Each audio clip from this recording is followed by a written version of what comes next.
Howdy, folks. Happy Tuesday. We are one day away from free agent frenzy.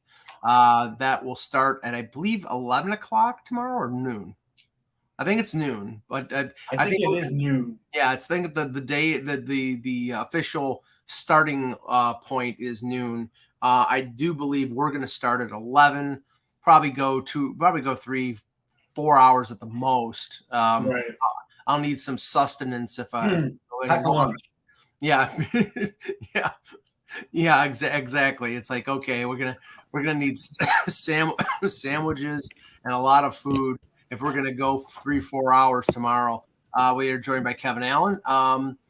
And Russ, why don't we start with the pre-show? I have something, but you start with the pre-show. Go ahead. So the other day, MLB Network shows other networks, and in between doubleheaders, they were showing Bally's.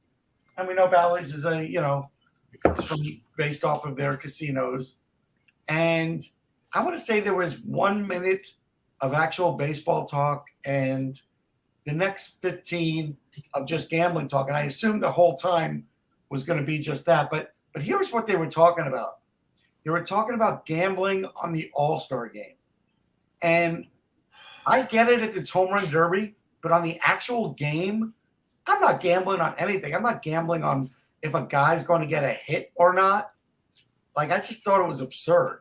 Kev, it's enough that we're in the age of prop bets when it comes to regular season. Yeah. Like, okay, betting if Austin Matthews is going to go top corner on the shot or whatever, whatever. It's another thing when it's on a game that is really relatively meaningless in terms of it's just for the fans, and I don't even think it has anything to do with home field advantage in the World Series anymore. So what's the point? But this is where we are. Betting is prevalent. Yeah, but that's the kind of I'm not a bettor, but that's the kind of fun kind of betting. Like when the three of us are going to go to Wrigley Field, and the origin in my mind anyway of prop bets was the tradition at Wrigley Field where you sit out in the field and everyone's got a handful of dollar bills and you bet on whether the next pitch is a strike or whether the guy's going to get a hit. It's kind of been a tradition at Wrigley Field. I don't know if they still do it, but it was 10, 12 years ago when I was there because I witnessed it. But it was a long tradition, and it just adds an element of fun to the All-Star game. I don't think it's that big a deal. I don't think anybody's betting on who's winning. They're just betting on, hey, I'll bet you. I'll bet. Essentially, what you're saying is, I'll bet you $1 this guy gets a hit. Which is that's if you're doing that, that's fine. But they were that's what this is. Yeah, it's like a detailed report on. Miguel Cabrera hasn't gotten a hit in his last 5 All-Star games. Yeah. Like, I don't care. Well, but that's how they sell it to bettors. None of that stuff is relevant. But it's the same thing on injuries. Like the bookmaker doesn't really care who's hurt and who's not because his odds are based on how many people are betting and on who. Right. But they know that the bettor cares. That's why they want. The bettors think that it's easier to predict the game based on who's not playing. And the injuries do affect the line. We do see, like, when Tom Brady is out, the line will go from Tampa Bay -5 to Tampa Bay pick up. Yeah, because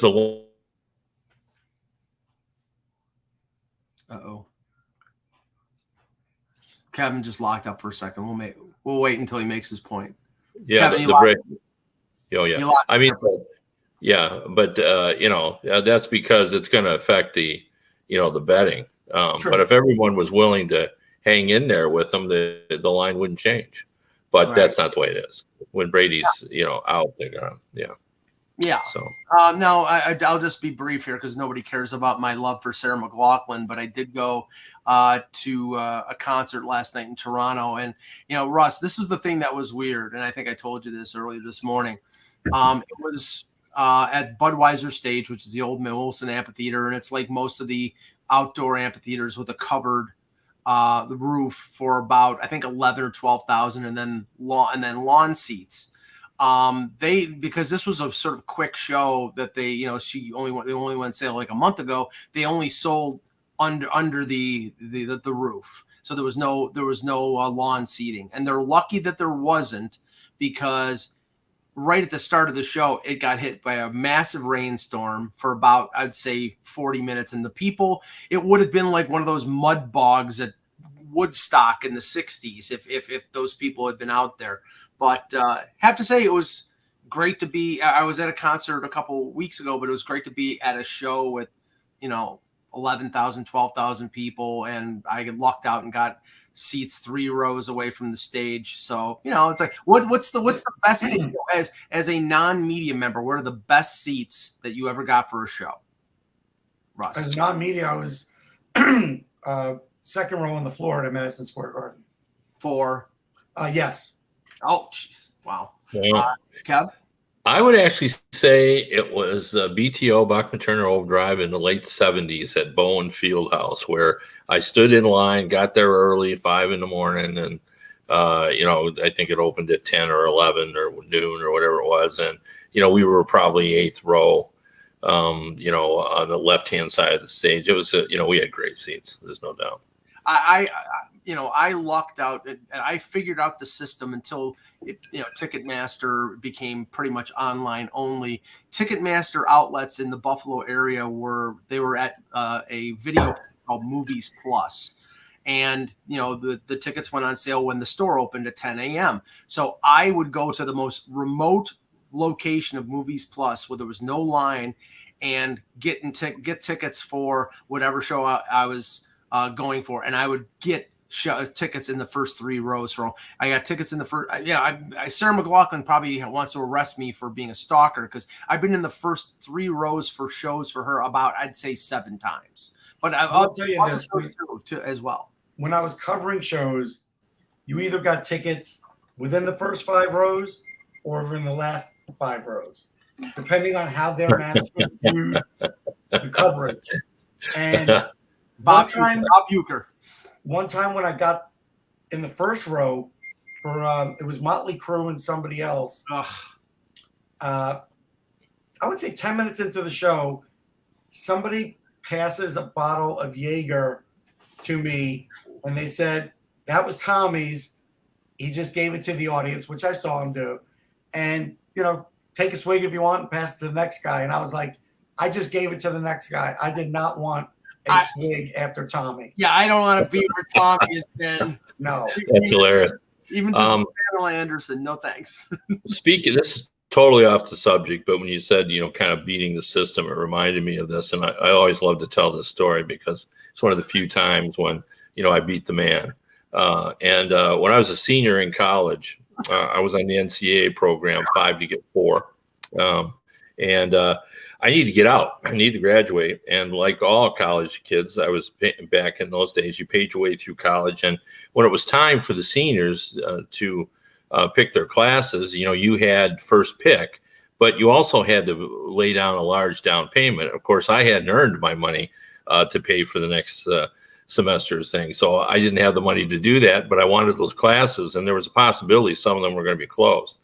So I thought about it for a while, and back then they had file cards, IBM cards, and I would go through the line at all the different departments and get my IBM cards.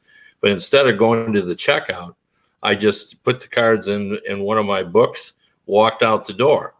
And then later on that summer, when I had raised my money, I got back in line. I walked through like I was going to get cards, but instead of getting my IBM cards, I took the cards out of my book, which I'd had there for about 3 or 4 months because, seniors got to register in I forgot what, February or March for the next fall classes, and walked through. And I remember at the cash out, it goes, man, I thought these classes were closed a long time ago. And I said, not for me. And I paid my money and I got through, but I don't know. I might have been on the 6th year if I hadn't figured out a way to beat that system. So, wow. Okay, let's get started here. Hello, Hockey World. Today is Tuesday, July 12th, 2022. I'm Russ Cohen from Sportsology. Kevin Allen from Hockey Buzz. I hope that's not COVID because I know it's just laryngitis. I know one prominent NHL writer who has picked it up. Yeah, yes, I wasn't near him. I was. Thankfully, no, nothing. Well, I was Sunday. So I'm waiting. I'm sweating it out because Okay. he was here at my obviously at what I was covering. So. And I'm Michael Agello, and this is the Hockey Buzzcast here on HockeyBuzz.com. All right, let's start with the news of the day, which was buyouts. The window ends at 5 p.m., which is a little confusing because I know that these players have to be put on termination waivers. So really, the deadline was 12 o'clock when they had to be placed on waivers. But six players in total, well, actually 7 now, have been bought out. We talked about Colin White. Today there was Rudy Balcers and Michael Delzato, Yanni Kokkonen, the Blackhawks with a couple, Henrik Borgstrom and Brett Connolly. But the one, Russ, that was the big shocker was Oscar Lindblom, the former Masterton winner, if I'm correct, who had 1 year left at $3 million, but he's under the age of 26, so it's a 1/3 buyout. And this is part of the great Philadelphia Flyers clear out the cap space for a certain small player. Yeah, understand it. They're going full bore for Johnny Gaudreau. So this is like the first of a few moves. It hits hard because you know Oscar's story. You don't blame the Flyers for that, but you could blame the Flyers for the fact that he's their second best defensive forward. Plus, he had 12 goals. He was starting to actually get back what he had lost from cancer as a player, and now he's gone. So, again, they're going to put all their eggs in Gaudreau's basket. They're going to make some other moves. They're going to plug in some other areas. And I just don't see it. I know they were trying to sell tickets. I get it. But there's a better way, I think, to sell tickets. Kev, it still seems a little heartless to me. I mean, I understand it intellectually. You're making a hockey decision, but this guy had cancer, and now, instead of getting $3 million, he's getting $1 million. And I don't know whether he'll get that back or not. Right. I think he'll get signed, but I just don't know what his marketability is. I mean, I'm sure there's some concern. Sometimes it comes back. You sure hope it doesn't, but. I don't know. The Flyers did donate $100,000 to, I guess, a place of Oscar's choosing. But again, and this is one of those hard things because I really do understand why they did it, but it just feels icky. Nobody felt good about. We all saw it on our phones, and we were like, "Oh, this is a bad day." Yeah, no. Yeah, it's a you know what, Gene, and I'm not going to use the real word he used, but Gene Uriaco once said, this is a great sport, but a crappy business. So only he didn't use crappy. So but clearly, and this is the thing, clearly the Flyers, because they don't have much cap space right now, even after this move. Clearly they're going to go into the 10% overage. Now they have another opportunity because there are other players. We thought that James Van Riemsdyk was going to be the guy that they might buy out. They would only save about $2.6 million on the cap if they did that, but every little bit counts. There is a second buyout window if they have a player who goes to salary arbitration. It doesn't even have to go, it doesn't even have to go to the arbitrator as long as they opt for arbitration after they either settle or whatever happens. There's another window. I think it's 48 hours or 72 hours that they can buy out another player. And if they do sign Gaudreau, Kev, then they probably take advantage of that window if they can't trade Van Riemsdyk and buy him out then. So they're Chuck Fletcher is going to have a lot of ball. But there's not enough money there with the buyout. They must have something worked out. I'll tell you what the thought is. They don't have anything worked out. They're hoping that Gaudreau will take a little less than the $10 million. They're hoping he'll take like $9 million. They're hoping they could eat half of JVR's salary and still trade him somewhere so they get a bigger cap hit than the buyout. And then they probably have to move Connecting. Well, that's what I'm saying. But maybe they've already got something because saving 2.6. Mike, look up their cap number right now and how many players they're at. Okay. I'm looking as we because I don't remember what it was, but I remember I can looking at already it. tell you, Kev, by being at Dev Camp, they're going to push some players into the everyday lineup, whether they're ready or not. Right now, with the buyout, they have a 3.4 million under the cap, and they have 18 players signed. Okay, so for 5 players plus, and one of them would be Giroux. That's league minimum right now. Yeah. So right. I mean that's why if there's a secondary buyout window, but again, that's if they buy out Van Riemsdyk, then that's only that's what I'm saying. That's why I think they've got to have some idea. Because you've got to. What's the deal? But that figure doesn't count Ryan Ellis. Right. Ryan Ellis going on LTIR opens. You have to wait till the first day of the season for that, right? Right. Yeah, So they may get his salary back. Right. They have to get they have to stay under the cap and then put Ellis on LTIR. Right. Do you think they're lying to us that they don't really know? I mean, that there's a possibility he might come back? I don't think that they would have signed D'Angelo or traded for D'Angelo if they thought Ellis was going to play. I'll say it this way, Kev. Most of us there figure we're going to hear that he's getting surgery first day of training camp, something like that. Yeah. Okay. Yeah. Well, if that's the case, then they have enough room. So. Yeah. So what's his contract? 6 and change. Yeah, that sounds right. 6.25. 6.25. Yeah. So. Yeah. I mean that'll do it, but again, they're going to be putting in a lot of young players. Like all of a sudden, Ronnie Adder's going to be on their blue line, whether he's ready or not. That's Cam York guaranteed penciled in, no matter what. Yeah, and if Fedotov was in it was in North America, he would probably be their backup, and they probably that one's iffy because you never know if he's going to need some getting used to North American ice. So that one was going to be iffy. And as Mark says in the chat, Fair is out for the first 3 months, so he'll be on LTIR as well. He was there today. Just I was counting on him. That's why I said if they've got Ellis's money, then they've got it covered, right? Because Fair will be out, but those guys will be back, especially Fair. Right. So then you temporarily. Kev, this is like everything's temporary there. Yeah. So, now the news last night, and it was long expected after and we won't spend a lot of time on it because I was browbeaten by a certain guy like This Way and the other guy yesterday about the stupidity of the Toronto Maple Leafs to make this move. But the Leafs did trade future considerations, which is a great zero, to get a 3rd round pick, a 7th round pick, and goalie Matt Murray from the Ottawa Senators, who were just so anxious to get rid of him. They retained 25% of his salary, so the cap hit is $4.6 million for the next 2 years. I mean, my analysis, and I've long been an advocate of them going after Murray because I thought he was an upgrade, even though the injury situation is the big concern, and I have to grant that.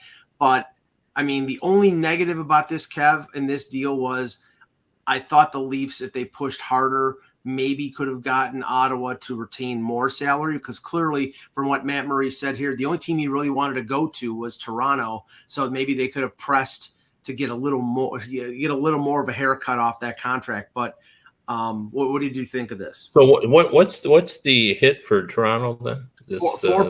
$4.68 million for 2 years.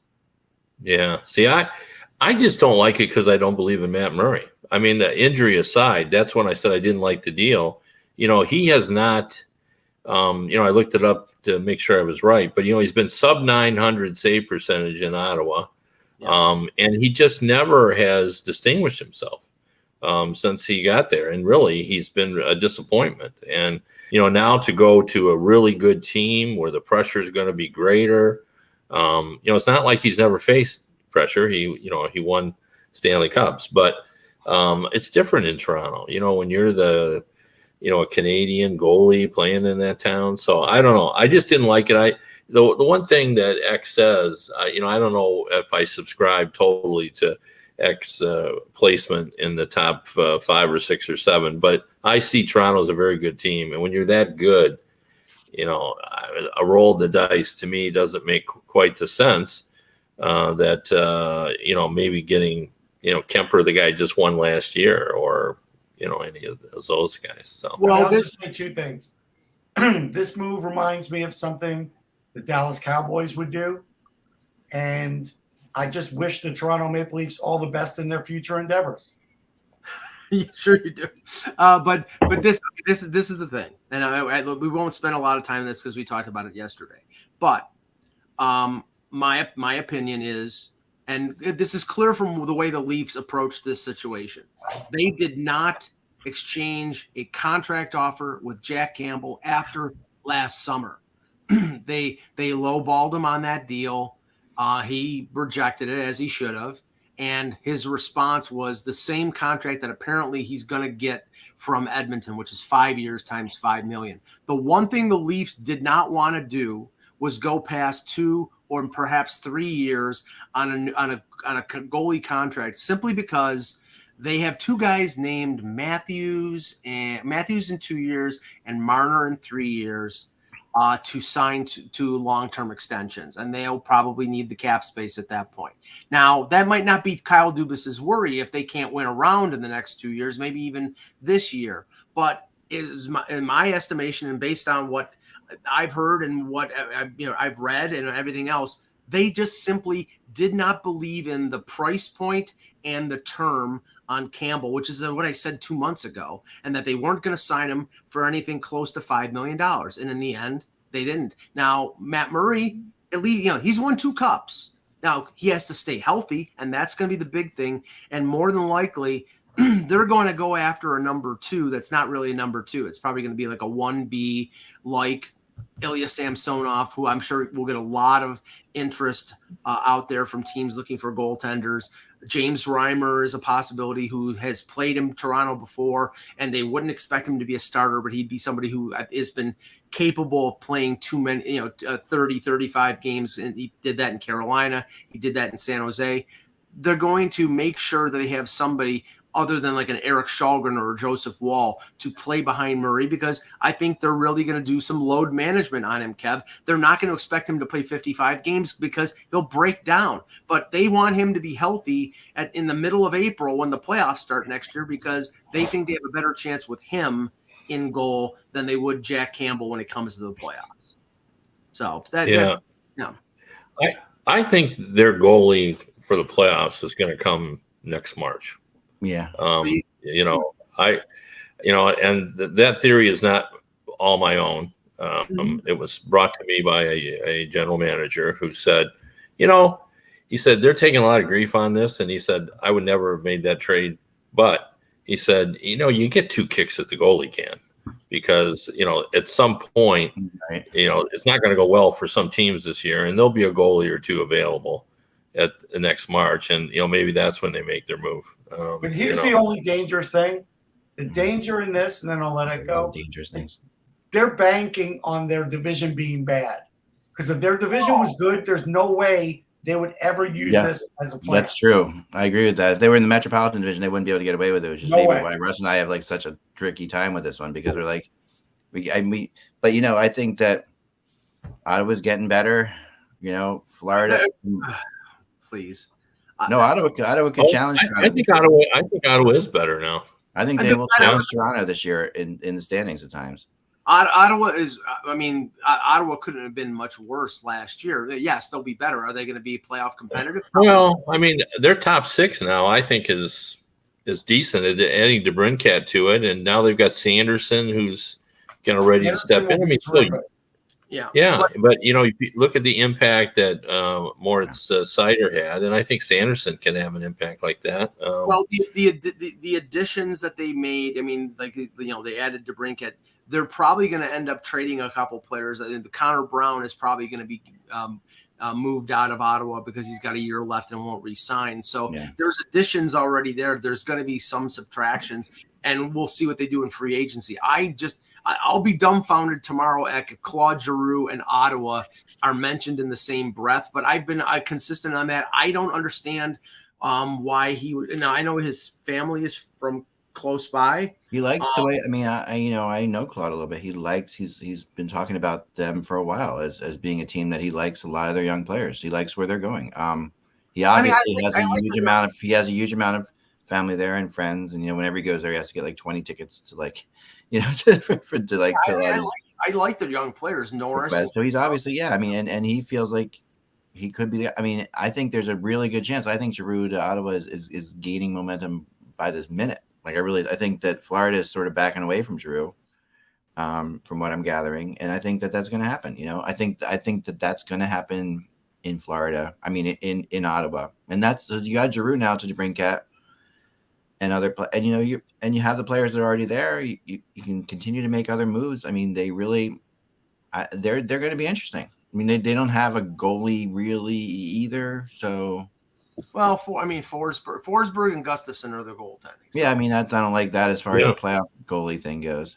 Now, Kev, I want to ask you this question because it started yesterday when we were doing the show, and the announcement of the non-tendering of Kubalik and Dylan Strome came down, and now the buyout of Connolly and Borkstrom. I mean, Connolly's had some injury issues and been up and down, but. Borkstrom's a former first-round pick. I think is 23, 24 years old, and they're sort of giving up on him.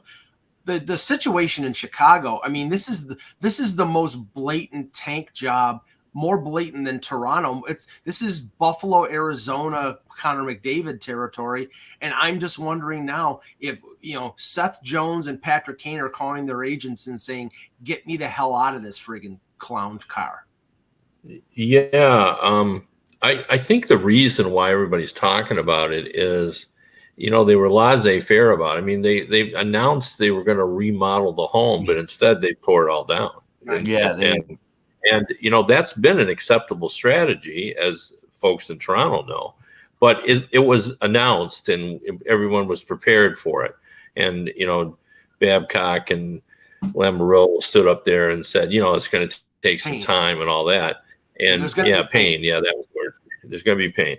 And the Chicago one, because they brought in Seth Jones and because Patrick Kane was talking about re-upping and all that, nobody, I think, knew for sure that they were going to completely strip it down. But, the decisions made here to even move out guys that are 25 years old, and maybe we should have saw it coming because of the trade they made even at the trade deadline. The one thing that's weird here, I get it if you're tanking. This is even a worse tank than the Sabres in the sense that they don't even have close to the amount of forwards they need to actually field a hockey team. They're going to get them, but they will get so cheap that the Duncan Keith money is needed just to get to the floor. And it seems like now the Wirtzes have sort of slipped back into, we'll pocket this extra money while we're bad. Well, I don't think it has to do with money. I think it's just trying to be bad. And no, they're trying to be bad, but they didn't have to take. I mean, they didn't have to. The key thing, they're embracing it rather than at least trying to field something. You could tank and still keep your fans somewhat entertained. That place is going to be half empty. Well, one of the things they are trying to accomplish, and I've never seen it done quite as aggressively, is the acquisition of first-round picks. Obviously, I mean, it was actually impressive. They didn't get enough for DeBrincat, not even close. But it was impressive that they acquired, first round picks, and they were able to kind of start this process. And that's what they're going to do moving forward. I was talking to the same general manager, and he was just saying, well, I anticipate that the asking price will be multiple first round picks. Like you said, they're going to not coming in there and saying, give me somebody who can play now. They want picks. They want first round picks. So I have a couple of things from talking to people that if you guys want to get into it. I was just going to say this, and then definitely. They put a price on.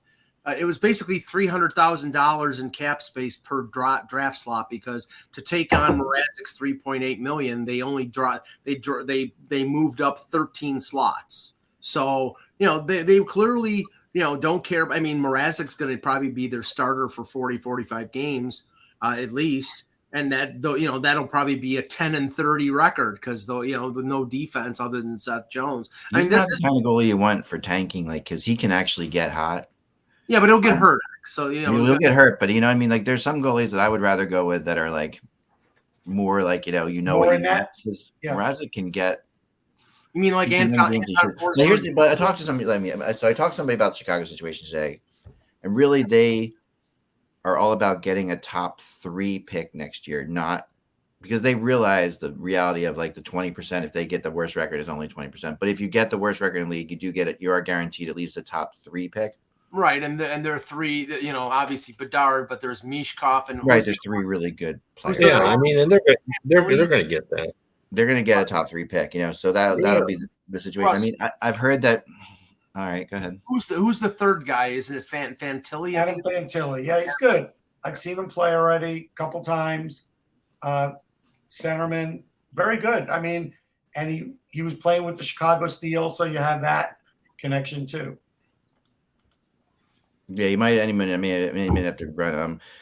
I'm getting a lot of calls. A lot is going down right now. Let's try to get to the beginning. Well, Chicago, like that is the thing. Seth Jones is okay with this and willing to stay through this. I was told that he'll probably be named the captain of the team if when Taves or Kane leave, and Seth Jones will be okay staying there. Captain of the Titanic. Yeah, no, but he does like some of the. I don't know. I'm not sure. No, look, he's in a tough spot. He's in the first year of a deal. Yeah, and he's not going to ask out. He'll look horrible. No, he's not the kind of guy that will ask out. But it's different than Patrick Kane, because in Patrick Kane's case, yes, I think it's very clear that they're doing like my wife jokingly said, the old girlfriend fade breakup. Like we're not, they tried to break up with Patrick Kane and he said, no, I want to stay with you. And so instead what they're doing is they're doing everything else around to make it miserable for him. So he's like, they're fading away with him, trying to break up with him that way. But they're not doing that with Seth Jones. Apparently they really do. They do see Seth Jones as part of their future. So it's hard to move him with that salary anyhow. Yeah, right, it's really, really hard because you can't really retain for that length of a contract. Right. Yeah. So a couple things I've gotten in the last little bit. Let's start with the situation going on in Philadelphia right now. So Oscar Lindblom bought out, right. And Provorov aggressively being they're talking to teams aggressively about it. I never say players are being shopped, so I'll say that they're listening on Provorov. That's definitely happening right now. JVR and a first-round draft pick has been discussed to the Calgary Flames for Giroux, I was told. That would be that would be JVR and a first next year going for Gaudreau's rights. That would be one of the dumb trades of all time. For who? Calgary or Philly? For Philly. For Calgary, it's brilliant. They know they can't sign Gaudreau anyhow. Right. Yeah, I think what's coming down to it too is that they're able to put anywhere from $1.5 to $2.5 million more per year on the table than the Flyers are. Let me just ask this question, Nak, and maybe you can ask your sources. Why wouldn't Calgary do a sign and trade so that Philadelphia would get the 8th year and be able to spread the AAV out? I don't think the Flyers can afford that. I know what you're saying. It makes it cheaper for the AAV. Yeah, but the Flyers can't afford the AAV. Yeah, I think they're expecting to get them for less, Mike. That's what I'm telling you. There are 3 situations from talking to people today that I think could happen with Gaudreau. One, he could sign in Calgary. Great, that's where he's going to sign, and he could still do that, and that's very possible. This could be like Stamkos was when he was toying with going to Toronto but didn't. 2, he could sign in Philly for less money than but because he really wants to be and play for the Flyers, and he's always wanted to play for the Flyers. His family wants him playing here. That could be thing. His wife is from here. All that stuff. Okay, fine. Or if he wants to take the most amount of money, I think will be available I think the Devils will put the most money on the table. I don't think so now. I heard 11.5 to 12 that the Devils would put on the table, which is insane. But So if Calgary has the 10, right, and Philly, let's say Philly goes 9 because that's all they can do. Even if the Devils go 12, he won't choose the Devils. I don't think so. I mean, 9.63. 63 from Phillies to say like 7 years, 9 million a year type thing. If Philly gets close, he'll go to Philly over the Devils. I think so. Although that's really dangerous too by offering that much money, because you could get yourself in a Toronto situation. They've got, both the Hughes brothers, and once you pay Goudreau that amount, now you got to pay. It's like Marner and Matthews, and like you'll see that all. And New Jersey doesn't have the revenue stream that Toronto has. So it's even worse than that, Kev. It would be a potential San Jose situation, because if anybody remembers 4 years ago when Tavares became a free agent, San Jose was offering over 13 million to him, and San Jose's lucky that he didn't take that, because on top of Couture and the three defensemen, the Albatrosses. They would have been like in cap hell for a century. I just want to ask a very basic question here. Yeah. The very basic question would be, let's say you trade Ivan Provorov and you move out that space. Who is your number one defenseman going to be? Is it going to be Travis Sanheim, and you're going to now put him with Tony DeAngelo? Tony DeAngelo is your number one defenseman, Russ. No, he can't play that. He can't even play number two. So, Cam York will be an everyday defenseman, and they pretty much were making overtones today that Ronnie Adler's going to make the team, and I don't think he's ready. So it's like, that's the road. They're going really young, really fast, but at the same time, they're going to be a donut team, which is what they've been before. They never have any guys in their mid to late 20s. Like that's the Flyers. That the Flyers are very typically have guys that are 30 and guys that are 20. But the guys that are 27, they don't really have those guys necessarily. They really don't. Middle class in terms of salary, because if they're going to trade Konechny or trade Provorov, then you're going to have one guy making 10 million, the other guy making 750,000. You're going to have a lot of rookie contracts. The other interesting thing about Gaudreau is, and he's a terrific player, and I understand why everybody wants him. I'm not even suggesting that. But do you think it's possible that Gaudreau will never have a year as good as he had last season? Because I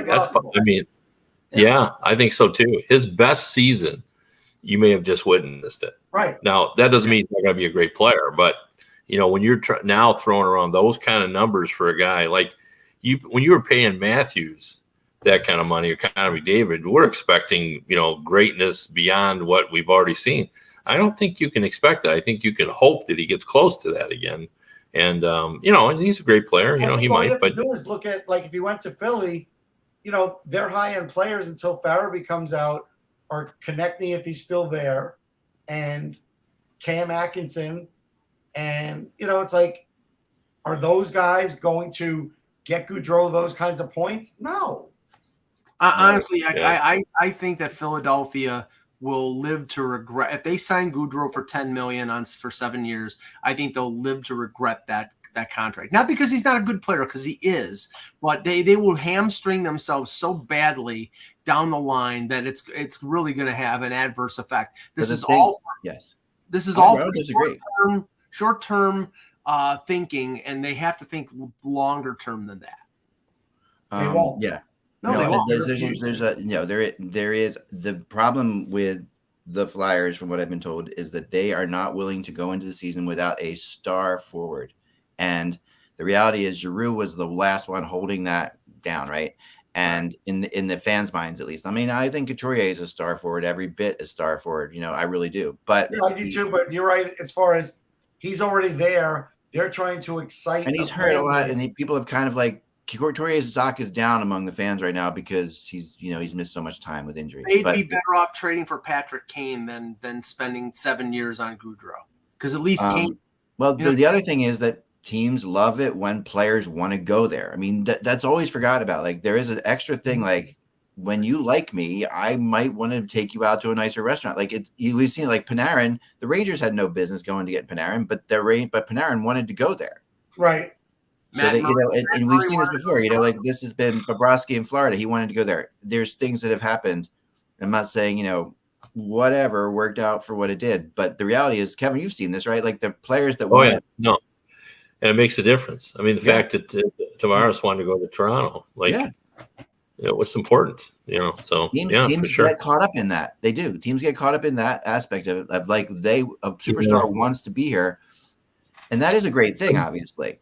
But but I think sometimes they overvalue it to a degree. I think, and I think they get caught. Now, there's a really interesting thing, and I talked to somebody else about this, and I know it was discussed before. But can I tell you one other thought with the Flyers? Gaudreau's definitely their number one. I still think Kadri is their number two. Well, Kadri is interesting because I talked to somebody. Kadri is going to be doing the Brad Richards-esque type tour, of just talking to everybody. So everybody's gonna have to go to his agency and chat. No, you're not. It's not even that bad. Remember people camping out front of Brad Richards?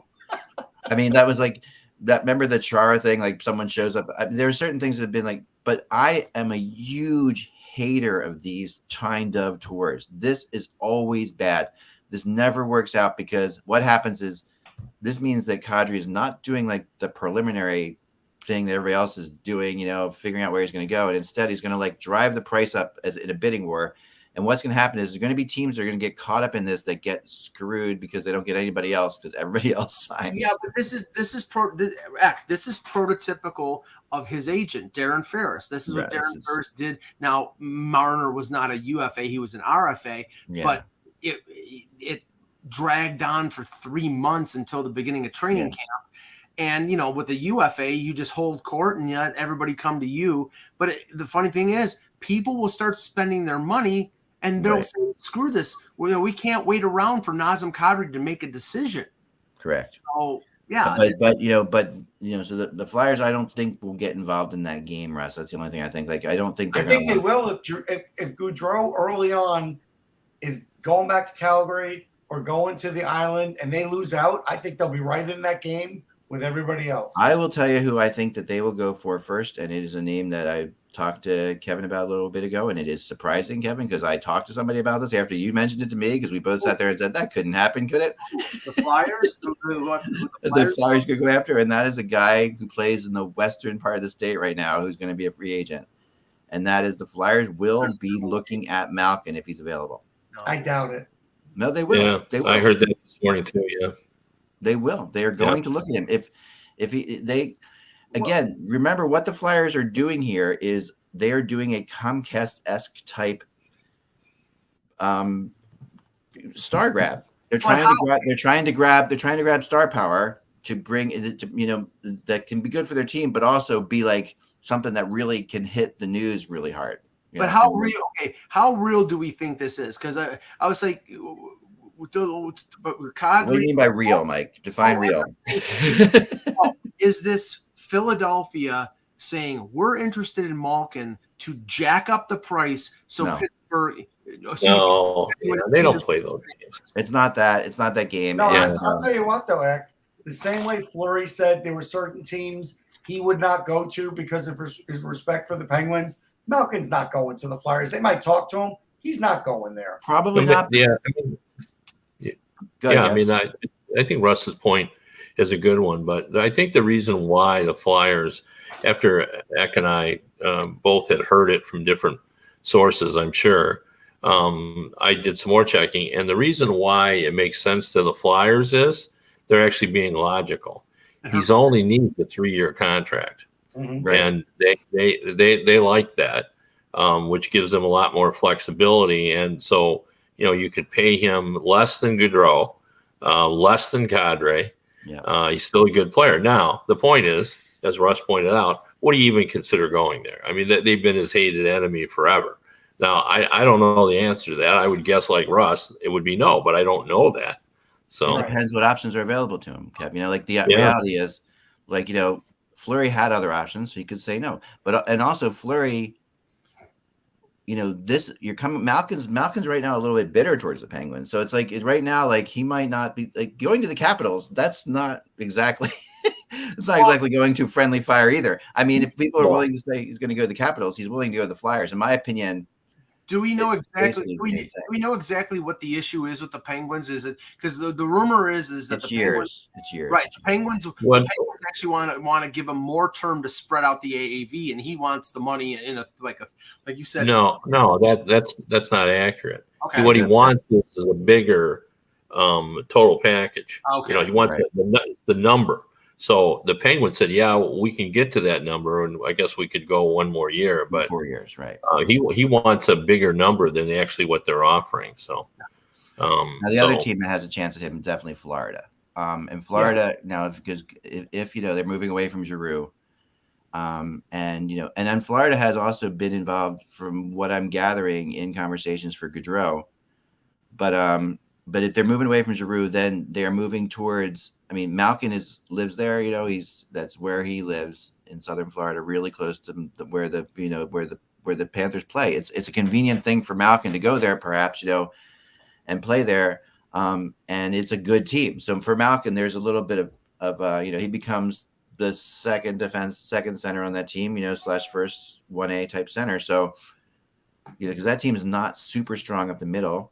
And you know, that's where Florida's weakness would be, right? So that's something. And again, another team that wants to make a big impact in PR, you know, like another team that, like, bringing Malkin in, that's a thing you can sell tickets on. You know, you can put his picture up on the side of the building and sell tickets on Malkin. Yeah, I agree. But if they get Gaudreau, then they're not re-signing Huberdeau, and I'm not sure I'm making that trade-off because Huberdeau's younger. No, they're signing. They're signing. They're signing. They can't do both. I don't. They are. Well, all I know is they're definitely signing Huberdeau, and they are talking about Gaudreau. So I don't know what that means exactly. Well, but what it may mean is, like, one move is there's been chatter about them moving out Mackenzie Weegar on his salary. To Ottawa has been interested in him. Now he's not making a ton, but he's making enough that it could really make important player to the Panthers, though. I know he's a defensive pairing with Ekblad, so I don't understand. Yeah, he is and when Ekblad went down, he looked like he could still play in the top pairing, even though he wasn't playing with Ekblad. They were really impressed by him. Yeah, so I think that's. I mean, there's going to be stuff that plays on. Now, the other guy I want to talk about for a second, because and then I want to get into this trade that almost happened that I heard about. Okay. So is Andre Palat, you know, who is suddenly becoming apparent, at least I feel this, Kevin. I don't know if you do too, that Palat is going to go to free agency. Yeah, well, that's what they seem to think is going to happen. I'm actually surprised at that because he really enjoys it down there. And, you know, he's never been – the expectation for him has never been to score a lot during the regular season. So, right. You know, he's like in a really nice position there. They like him because he's really a responsible two-way player. Yeah. If he goes somewhere else and gets larger money, they're going to expect him to score for that. So, and that's a problem for players sometimes. You're right. I mean, I think that I do. It really feels as if they're going to. It's surprising. I thought with McDonough that would be make room for that. That would be okay with that, but it doesn't sound like it. It sounds like they want to do something with him, and that they feel like they can do something with him. I mean, I'm not. I mean, that just not bring him back. You know, essentially. So teams interested. I've heard Nashville's interested in Palat, which is an interesting name. I've heard, you know, Detroit is interested in Palat. That's true, Kevin, correct? Yeah. Yeah. I know the Florida Panthers are interested in Palat. Now that would be a bizarre twist too. Like, you know, could he go across the state? I mean, that's a big deal, right? I don't know how they afford that, but okay. Yeah, again, I don't even know. I'm looking. Yeah, go ahead. Yeah, we can talk about their cap. So I'm looking at it now. Their cap situation. Yeah. You know, we're throwing all these names around. They literally have no money. So no, they have. I do think, and again, I am not. This is not directly. It's not directly been said to me or anything like that. So don't assume it has been, but it hasn't been denied or anything like that. But I think that they have some way of moving Bobrovsky if they want to. And I'm not quite sure what that is. And, you know, and I don't know how that plays in or how much money they have to keep or whatever it is. But I think that there is a game that they're not going to do it unless the right opportunity arises, I think. But because they still like him. but they do. There is a way to do it. I think that's the only reason. That's the only thing that's possible in my opinion. Flip him to Montreal for an LTIR carry price. I don't know, something could happen there. I do not know. But Palat is, what is Palat going to get? What do we think? Like, what do you think, Kevin? 5. 3 years. It's 6 is Like what 18 million for 3 years. Well, the reason that I think they might be able to get that is because the teams that are interested in them are not places that are really desirable. I'm surprised at the lack of term. I would have thought, even though he's 31, I would have think he would get at least 4 or 5 years. Well, yeah. I don't know. I mean, that's what I had heard. That I think that's conservative enough that he would get that. I mean, the fact that he's only if it is only a 3-year deal, I think he'll have people, going nuts. Yeah, he gives him another shot at it, or he can go back to Tampa after. That's happened too. That kind of stuff. Yeah, and don't forget, as I pointed out the last time we talked about him, he's only scored 20 goals once in his career. Mm-hmm. Like he doesn't have. It's insane. The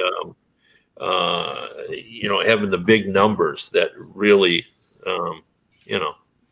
Yeah. Now saying that, just one time he scored 20 goals. That's crazy. He's always been, and it seems like he's scored more, and he's always been good in the playoffs. He's very responsible. It's like remember Dan O going to L.A. That his role in Tampa isn't going to be the same role he would have in Detroit, right, or Nashville. So right. And those situations. To me, if I'm a team that's having trouble winning in the playoffs, I'm looking at Palat, right? Like that's a guy because he is that kind of playoff guy who's going to. But in general, those teams don't have those teams don't have a lot of money to do anything with it. Exactly. Yeah. So, but like Florida could be one of those teams. They could look at Florida like, okay, they've had trouble winning the playoffs, perhaps. Eiserman's down. Eiserman's down to 31 million for those of you keeping score at home. Wow, he's put 4 million. So the funny thing is, Kev, there are teams out there that crazy can't give their money away, like Buffalo. They wanted to trade for Matt Murray because they wanted the 6.25 cap hit, and he blocked the trade. They're not gonna have trouble getting to the cap floor because somebody will take some of their money. But it's just when an organization is in that spot, and I like the direction that Buffalo's going in terms of the young players that they have, but they're at that point now where to attract people, they have to start winning. But to start winning, they need to attract people. Here's a name, Mike, for the Buffalo, and so it is possible that remember the Taylor Hall situation when Taylor Hall signs there for 1 year because there's no more money and they're running and the situation's getting crazy. So who could that player be? And that player could be Malkin. Like that. I think Malkin could be the Taylor Hall of this draft where he just says, okay, I'm not getting what I like anywhere. I'm going to go 1 year here, make the most money I can. Buffalo would probably give him more money than anybody else. And he could go there, and play.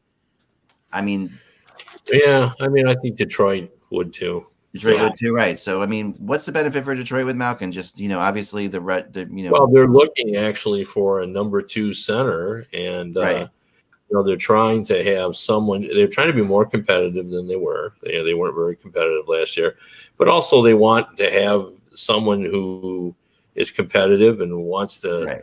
It can show, how to get it done, and Malkin can do it. So, short of the championship pedigree that Malkin has, I'm not sure that Buffalo is in a spot right now where they would spend like what they did with Taylor Hall to make a 1-year bid at making the playoffs. If they're doing that, they're going after a goaltender because right now they have Anderson and Ukko-Pekka Luukkonen. And from what I heard from somebody in Montreal, their plan now is not to play Luukkonen in the NHL. It's to play Luukkonen in Rochester for a full year and go after a goaltender. But this goaltender market is so nuts that I don't know, maybe they can get Cam Talbot in a trade for a year or somebody like that for a year, but I don't know. Well, I think Samsonov's a good fit for them. See if he's any good. Like maybe he's not. Maybe why is Toronto not like the favorite all-in total favorite for Samsonov? Like that they felt that this guy has fallen into their lap. Like if they got Samsonov and I said, and then they said that was their plan all along, I would be like, you are clairvoyant, because this if that was their plan all along. Samsonov and Murray is a pretty good combination. It may this situation only sprung on NHL teams in the last 24 hours. Nobody expected Washington not to qualify Samsonov. I'm sure Toronto's looking for a number 2 that can play games, and he's but like somebody in the chat just said, maybe Samsonov doesn't want to play for Toronto. Maybe he wants to go someplace where he's going to be the legitimate number 1. Right. There are not many teams out there that can offer that. Maybe Buffalo can, but who knows? I mean, Buffalo he's got can. There are teams that can. I mean, he's got options. Yeah, I mean, don't you think he's a legitimate number 1 in Buffalo? In Toronto, I mean, if he comes in there? Matt Murray is the number 1. But yesterday we had this discussion. He's not going to play 60 games, but he's going to when the playoffs start. Matt Murray is going to be the starting goaltender. Yeah, all right. We talked about this yesterday. I don't want to get you see yesterday's show if you want to get into that. But yesterday, Matt Murray, you said was a 1A, a 2. You said he wasn't their starter, Mike. No, but what I'm saying is he's going to split time. They're going to load manage him. But when the playoffs start, he's going to be the guy. See, Samsonov is the best goalie available right now. Kevin did his goalie thing, blog a couple days ago. Most of his goalies. I mean, if we're assuming that Campbell's going to Edmonton and Kemper's going to Washington, which everybody feels like is going to happen at 12:01, right? Right. That's the agreement. Then really it comes down to Samsonov. I mean, then you get to like Hudobin and you get to players. There are some other goalies that perhaps, but Samsonov last year, if you watch the Capitals Panthers series, there were a couple games in that series where Samsonov was really good. Mm-hmm. Like really good against what was the best offensive team in the NHL last year. He was really good in game 4 until he gave up the goals to Verhaeghe that cost him the series. For sure. But I mean, it wasn't the Capitals were way overmatched, and they were, and they made it a series. It was a series. And I'm sure the teams out there that are looking for goaltending help are more than interested in Samsonov. He's 25 years old. He's got a lot of ability. It never came through for him in Washington. I'm sure that depending on the price point, if he's looking for like a 1-year prove it deal, that teams will line up, but he might be looking for term and he might be looking for money. No, I think he's good. I think he's going to get something too, because I think people know, like he has, in a way, Washington did him a favor by releasing him when they did, because they released him to a really frantically nervous group of GMs now who don't have another goal. People who don't have him, like there's about 6 or 7 who don't have 2 goalies or whatever. He's going to be able to get money. He's going to be able to get money out of it. Yeah, you know what? He doesn't have as much leverage here. I mean, he was a very inconsistent goalie this year. I mean, there's a reason why they let him go. Remember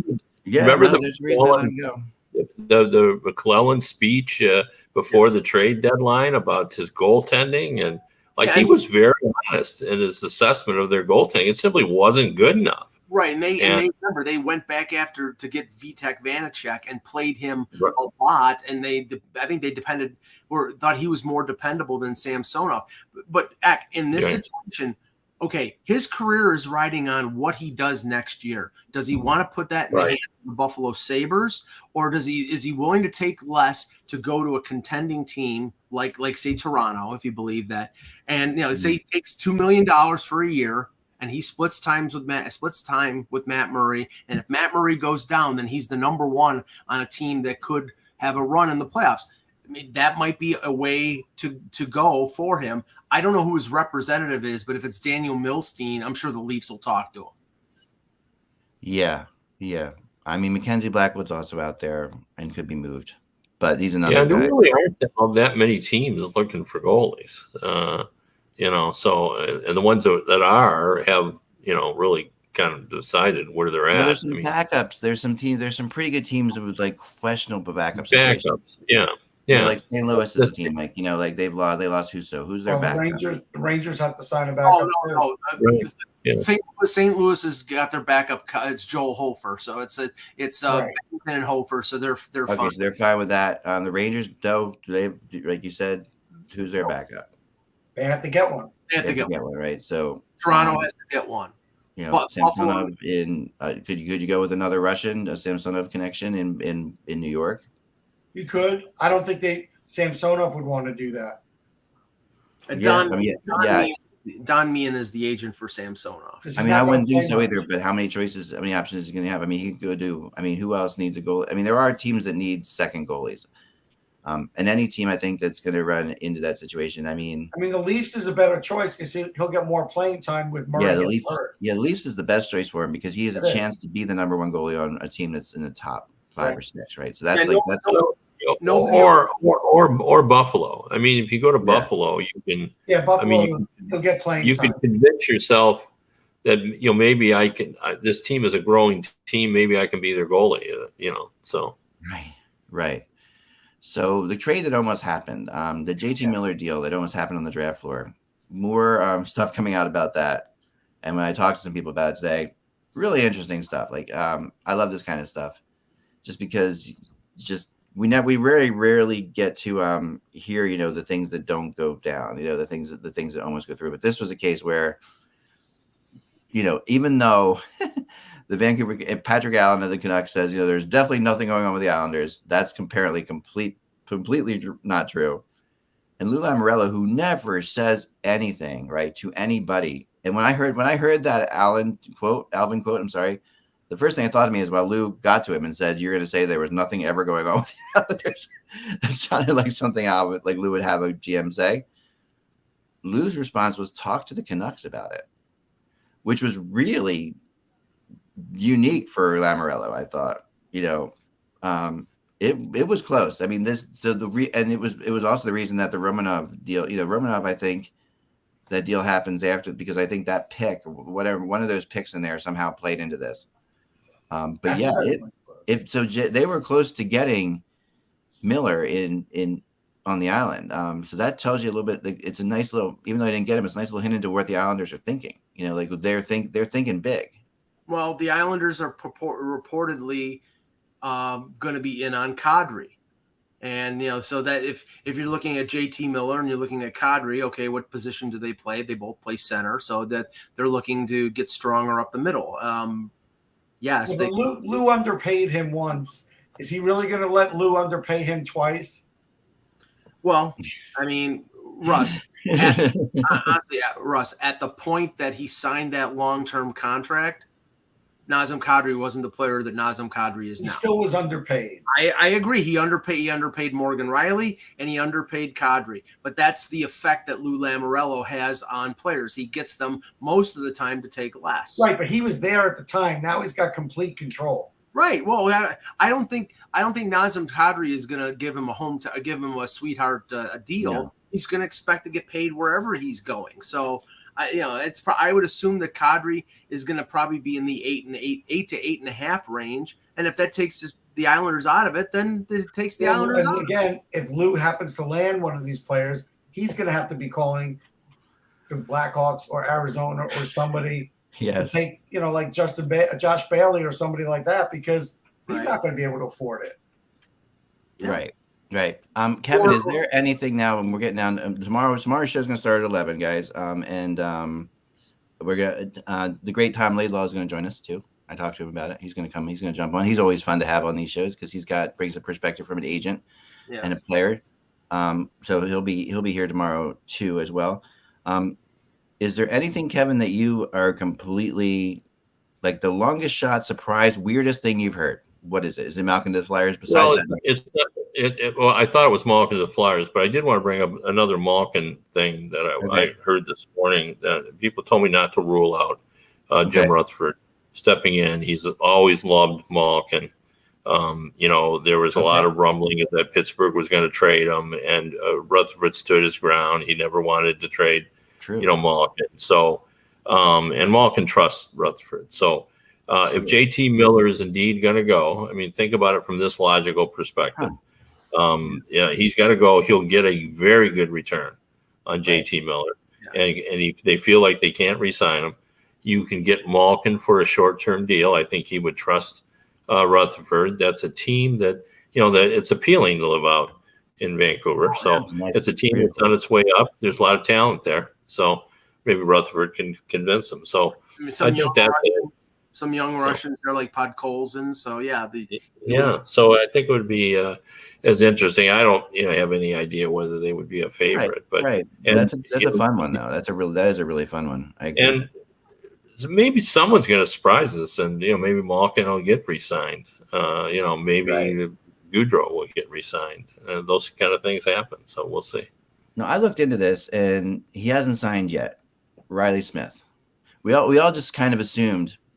Yeah. Done, right. Remember that was like, oh, it's going to get done now that they made that trade. That's why they're doing it. They're gonna sign. And people like Pierre LeBrun, everybody said, well, this is so they can sign Riley Smith. Well, Bergeron hasn't announced either. Yeah, Right. but he has announced that he's either going to retire or he's going to sign. Right. But the thing about Riley Smith that no one factored in is how he felt about it. Right. We knew that the Vegas Golden Knights really, really want him back, and that they feel like he's crucial to them. But maybe they aren't offering what he thinks he's worth. So yeah, I'm we'll see. starting to think that there's got to be something up with this because it was a done deal. It was a completely. Now in Bergeron's case, like you said, like the Bruins can say they can announce that or tell them we're going to do it later. We're going to do it whenever. I was just making a point. That's all. Yeah, but it doesn't. But with Riley Smith, I think it's very. Maybe it's the same thing. Maybe they're told Riley Smith we're going to wait and announce it at this point or something like that or whatever. Maybe that's possible, but it isn't done. And it was kind of surprising because I took him off the rumor chart that day. Just took him off. Like I haven't had him back on since, and I'm like, hold on, should I be putting him back on the chart? Should I be trying to find out where he wants to go? I mean, the one thing here is he's not going to be an 8-year contract. So I think the deadline is 11 o'clock tonight that a deal has to be announced if it's going to be an 8-year max deal, and he's not going to be an 8-year max deal. So really, if he wants to go out there and test and just see what other people are offering, he can do that and go back to Vegas and take their offer. But I mean, David Perron, everybody's saying David Perron's going back to the Blues. He hasn't signed yet. And the other thing that people are not talking about is the fact that Tarasenko still wants to be traded, and that's out there too. Like, he rescinded that. He rescinded. Did he? Yeah. Yes. Yeah. Okay, I apologize. I didn't hear that. And then Jake DeBrusk rescinded in Boston. So I know Jake DeBrusk did, but So okay, so I've heard that Penguins could sign. I wrote about this. Penguins could sign Kessel as well, and that could entice Malkin perhaps to get in there. Perhaps I don't know. Have we heard anything about Brent Burns? Because Brent Burns, yeah. I heard Carolina with interest. Kevin, would that make sense? Well, yeah, that's a lot of money for him. But Mike Greer has sort of indicated that he's looking at the potential of trading Burns. I mean, he didn't say it directly, but if you read between the lines, that seemed like what he was saying. So I think that could happen. And, it's just a matter of who can afford them. So Carolina, now that they're not paying D'Angelo, they're an interesting name. Yeah, they're an interesting name with Burns. Calgary also, I heard, with Brent Burns. Possibly, I don't know. Calgary, let's see. Dallas with Brent Burns. I'm looking at my notes here. Well, Klingberg was one that was connected to Carolina, but I don't know with what money they would do that, Kev, because I mean, apparently they're looking to replace what D'Angelo gave them last year and what Dougie Hamilton gave them the year before. But Klingberg's not coming for a song. He's going to want probably $7.5 million on a long-term deal, and I don't think they can afford that kind of deal. But he's I don't know. I don't know where they're. I looked at some point what their cap is. Do you know where they're at? I'll give it to you right. They have some, but I mean, I'm getting the impression, Kevin, that Klingberg could be the disappointment of this UFA period. They have 19 million right now, so they do have how many players? Let's see, 14. So they have a lot of Max Domi's, Nito Niederreyer's, Trocheck, guys who they might want to bring back that they're gonna have to pay. I heard Trocheck to Pittsburgh today. I did hear that too. If Malcolm were to leave. But Klingberg, I think, has the potential to be. We should get going. We should end this. But Klingberg, I think, has the potential to be a player who doesn't get as much as he thought. Seattle seems Okay. wired in Klingberg. Okay. So I think he's got a soft landing if he Okay, so that's where wants. he could three. Yeah. Okay. Yeah. All right, that's interesting. Yeah, because They're looking he's for offense. Yeah, definitely. yeah, that makes some sense. All right, we got to go. We got a big. We're gonna do all this tomorrow. We're gonna talk a lot. We're gonna be here from 11 until we can't talk anymore. I'm stocking up on Chip Dip.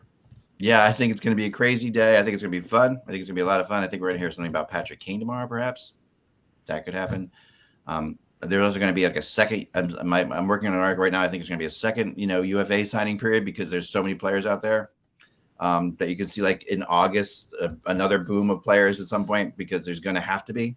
Yeah. But that's all for now, guys. Enjoy the night. Keep checking Hockey Buzz. We'll have articles up and we'll have rumored trackers and charts updated. Remember that the buzz, it is just hockey. We will see you tomorrow. UFA Day is upon.